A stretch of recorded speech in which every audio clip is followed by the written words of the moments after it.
ലക്ഷ്മി മറ്റൊന്നും വിചാരിക്കരുത്. നമ്മളുടെ രണ്ടുപേരുടെയും സ്വസ്ഥതയ്ക്ക് വേണ്ടി പറയുന്നതാണ്. ലക്ഷ്മിക്ക് കുറച്ചുനാൾ വീട്ടിൽ പോയി നിന്നൂടെ? നന്നായി കൊച്ചമ്മേ, നന്നായി. കൊച്ചമ്മയ്ക്ക് ഭർത്താവിനോട് ഒരുമിച്ച് സ്വസ്ഥമായി ജീവിക്കാൻ വേണ്ടി ഞാൻ എന്റെ ഭർത്താവിനെ ഉപേക്ഷിച്ച് പോണല്ലേ? അയ്യോ, എന്നൊന്നുമല്ല പറഞ്ഞത്. ഉപേക്ഷിച്ചു പോകണമെന്ന് ഞാൻ പറയുമോ? എന്നാലും അർത്ഥം അതല്ലേ? ലക്ഷ്മി ഇവിടെ തന്നെ കഴിഞ്ഞാൽ എപ്പോഴും ഇങ്ങനെ ഓരോ വിഷമങ്ങൾ ഉണ്ടായിക്കൊണ്ടിരിക്കും. അതുകൊണ്ട് അങ്ങനെ പറഞ്ഞതേ ഉള്ളൂ. അതിന് ഈ രൂപ എന്തിന്?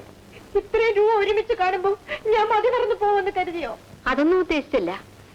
വീട്ടിലിരിക്കുമ്പോൾ പണത്തിന് എന്തെങ്കിലും ആവശ്യമുണ്ടായാൽ. ഇവിടെ വന്നിട്ട് കൊച്ചമ്മയെ പരിചയപ്പെടുന്നതിന് മുമ്പും ഞാൻ അവിടെ ആഹാരം കഴിച്ച് തന്നെയാ ജീവിച്ചത്.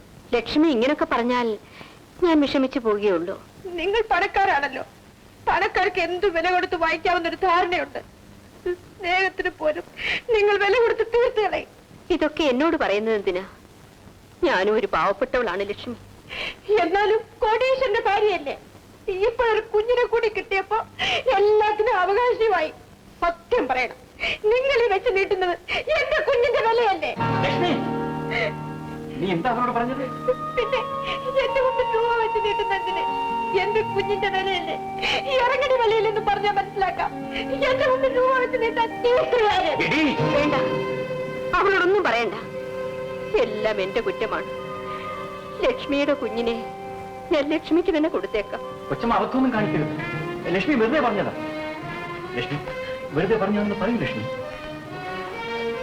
എന്റെ നേരെ പണം വെച്ച് നീട്ടിയത് കൊണ്ടല്ലേ ഞാൻ അങ്ങനെയൊക്കെ പറഞ്ഞത്. കണ്ടോ, ഇവരുടെ കാര്യം ഇത്രയേ ഉള്ളൂ കൊച്ചമ്മേ. കൊച്ചമ്മ ഒപ്പിക്കും. ലക്ഷ്മിക്ക് എന്നോട് വഴക്കൊന്നുമില്ലല്ലോ?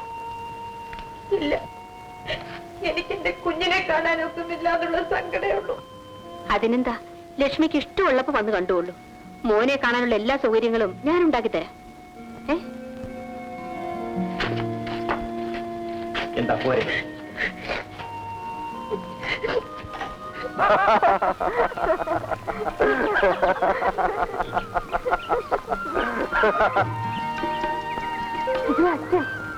ഭയങ്കരമായിട്ട് നടന്നോ? ഇനി എന്ത് പേടിക്കാൻ? പ്രശ്നങ്ങളൊക്കെ തീർന്നില്ലേ?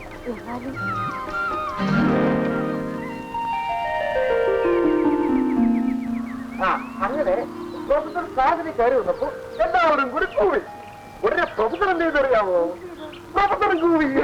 അങ്ങനെ കൂവി കൂവി കൂവി. എന്താണ് ഇതിന്റെ അർത്ഥം? അത് പിന്നെ കോളേജിൽ വെച്ച് പ്രൊഫസർ പിള്ളേരെ കൂവിയ കാര്യം പറയുമായിരുന്നു. അയ്യോ, പ്രൊഫസർ പിള്ളേരെ കൂവിയതല്ല, പിള്ളേര് പ്രൊഫസറെ കൂവിയായിരുന്നു. അത് പറയാനാണോ റോഡിലേക്ക് ഇറങ്ങിയാണെന്ന്? റോഡിൽ വെച്ച് കണ്ടപ്പോ വെറുതെ ഇങ്ങനെ പറഞ്ഞു പോയിന്ന് മാത്രം. എന്നോട് ഇവന്റെ കൂടെ നടക്കരുതെന്ന് പറഞ്ഞിട്ടില്ലേ? വർത്തമാനം പറയുന്നു പറഞ്ഞിട്ടുണ്ട്. പിന്നെ ഈ കൂടെ നടന്ന വർത്തമാനം പറഞ്ഞതിന്റെ അർത്ഥം? കണ്ണും നാവും ഉണ്ടായപ്പോഴതിന് മോഹൻദാസ് എന്ത് കഴിച്ചു? ഇവന്റെ ഒരു കണ്ണും നാക്കും. ഇവന്റെ കണ്ണ് ഞാൻ കുത്തിപ്പൊട്ടിക്കും, നാക്ക് ഞാൻ പിഴുതെടുത്ത് വറച്ചു തിന്നും. എന്നാലും നിന്നെ അവന് വിവാഹം കഴിച്ചു കൊടുക്കുന്ന ഈ സ്വപ്നത്തിൽ പോലും വിചാരിക്കുന്നു. അച്ഛാ, അളിയൻ ഏതായാലും രണ്ടാമതൊരു കല്യാണം കഴിക്കുന്നില്ലല്ലോ. ഇനിയെങ്കിലും ഞങ്ങളുടെ കല്യാണം നടത്തുന്നൂടെ? ഓഹോ, അതാണോ നിന്റെ മനസ്സിലേക്ക്? എടാ, ഈ വീടും കൂടും സ്വത്തും ഒന്നും ഇല്ലാത്ത നിനക്ക് ഇവളെ കല്യാണം കഴിച്ചു തരും നീ സ്വപ്നത്തിൽ പോലും വിചാരിക്കണ്ട. ഇവിടെ വെട്ടിയരിഞ്ഞ് വാഴ ചോട്ടിലിടേണ്ടി വന്നാലും നിനക്ക് ഞാൻ തരത്തില്ല. തീർച്ചയാണ്. തീർച്ച. ശരി, എങ്കിൽ നമുക്ക് കണ്ടോളയാം. എന്താ, വെല്ലുവിളിയാണ്? അതെ, വെല്ലുവിളി തന്നെ. ഞാൻ ജീവനോടെ ഇരിക്കുമെങ്കിൽ രാധികയെ വേർത്തും വാങ്ങിക്കില്ല. എന്നാ എന്റെ മോൻ വേഗം പോയി മരിച്ചോ. ഇവളെ ആർക്ക് വിവാഹം കഴിച്ചു കൊടുക്കണ്ടെന്ന് ഞാൻ തീരുമാനിക്കും. നടക്കണ വീട്ടിൽ നമ്മൾ തെക്കാനാ പറഞ്ഞു അവസ്ഥ.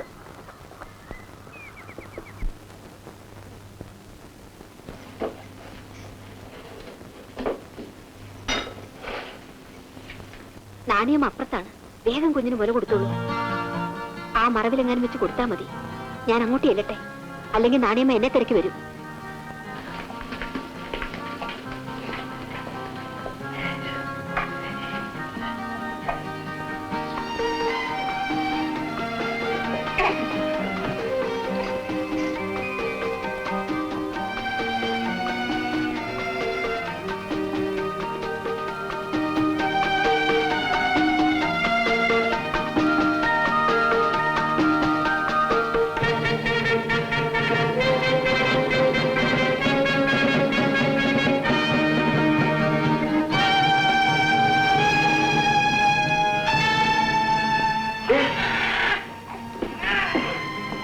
ഇനി ഇവിടെ എന്ത് ചെയ്യുന്നു? ഒന്നും ചെയ്യാല്ലായിരുന്നെങ്കിൽ നീ കുഞ്ഞിനെ കൊണ്ട് മറവിൽ നിന്നിരിക്കുന്നു. അയ്യോ, അത് മനസ്സിലായില്ലേ? നിന്റെ കൊച്ചിന് മുല കൊടുക്കുകയായിരുന്നു. അന്ന് ഞാൻ പറഞ്ഞപ്പോ നിനക്കത് ബോധ്യപ്പെട്ടില്ല. ഇപ്പൊ മനസ്സിലായോ? അന്ന് അമ്മാവൻ പറഞ്ഞപ്പോ ഞാൻ വിശ്വസിച്ചില്ല. ഇപ്പോഴല്ലേ ബോധ്യമായത്? എന്താ എന്താ കുഞ്ഞു കരയുന്നത്? നിന്നോട് ഞാൻ പറഞ്ഞിട്ടില്ല അവളുടെ കുഞ്ഞിനെ കൊടുക്കരുതെന്ന്. കുഞ്ഞ് കരഞ്ഞപ്പോൾ കൊടുത്തതേ ഉള്ളൂ. എനിക്ക് അപ്പുറത്ത് ജോലി ഉണ്ടായിരുന്നു. കരയുന്നെങ്കിൽ കരയട്ടെ നോക്കണം. ശ്രീധരന്റെ ഭാര്യയോട് ഞാൻ ക്ഷമിക്കുന്നു. മേലാൽ ഈ വീട്ടിനകത്ത് കയറി പോരുത്. ഓക്കേ?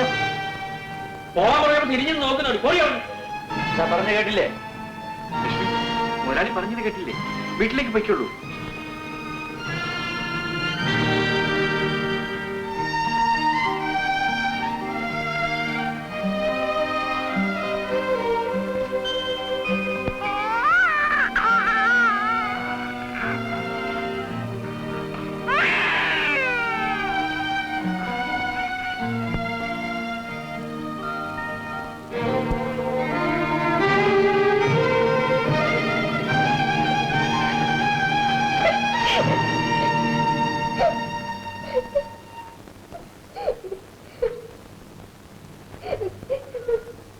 ഇക്കാര്യത്തിൽ ഞാൻ ആരെയും കുറ്റപ്പെടുത്തുന്നില്ല. നീ അവിടെ പോകാൻ പാടില്ലാത്തതായി. എനിക്ക് പിന്നെ എന്റെ കുഞ്ഞിനെ കാണണ്ടേ? ശ്രീയേട്ടന് മാത്രം കണ്ടാ മതിയോ? കാണാൻ പോയി നീ കുഞ്ഞിന് മുലപ്പാൽ കൊടുക്കാൻ പോയതിന്? അങ്ങനെയാണെങ്കിൽ ഞാൻ പ്രസവിച്ചത് എന്തിനാണെന്നും കൂടി ചോദിക്കൂ. പ്രസവിച്ച കാര്യം സമ്മതിച്ചു. ഒരാളെ സഹായിച്ചു കഴിഞ്ഞിട്ട് കൂടെ പിടിച്ച് ഉപദ്രവിക്കുന്ന എന്തിന്? സഹായിച്ചതൊക്കെ മതി. എനിക്ക് എന്റെ കുഞ്ഞിനെ വേണം. കുഞ്ഞിനെ വേണമെന്ന്. ഞാൻ പ്രസവിച്ച കുഞ്ഞിനെ ഞാൻ എടുക്കുന്നത് അവർക്ക് അറപ്പാണെങ്കിൽ എന്റെ കുഞ്ഞിനെ അവരെടുക്കുന്നത് എനിക്കും അറപ്പാ. ഞാൻ ഇപ്പൊ തന്നെ പോയി എന്റെ കുഞ്ഞിനെ ചോദിക്കും. നീ പോയി കുഞ്ഞിനെ ചോദിക്കും അല്ലേടി? എനിക്ക് എന്റെ കാര്യം കഴിഞ്ഞിട്ടേ ഉള്ളൂ കൊച്ചമ്മയുടെ കാര്യം. നീ എന്താടി പറഞ്ഞത്?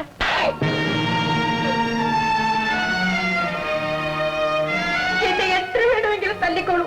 എന്നാലും എനിക്ക് എന്റെ കുഞ്ഞിനെ കാണാൻ ജീവിക്കാൻ വയ്യ. പക്ഷെ ഒരു കാര്യം, നീ പോയി കുഞ്ഞിനെ എടുത്തുകൊണ്ട് പോകുന്നുള്ളൂ. നീ തിരിച്ചു വരുമ്പോ എന്റെ ശവം മാത്രമേ ഇവിടെ കാണുകയുള്ളൂ.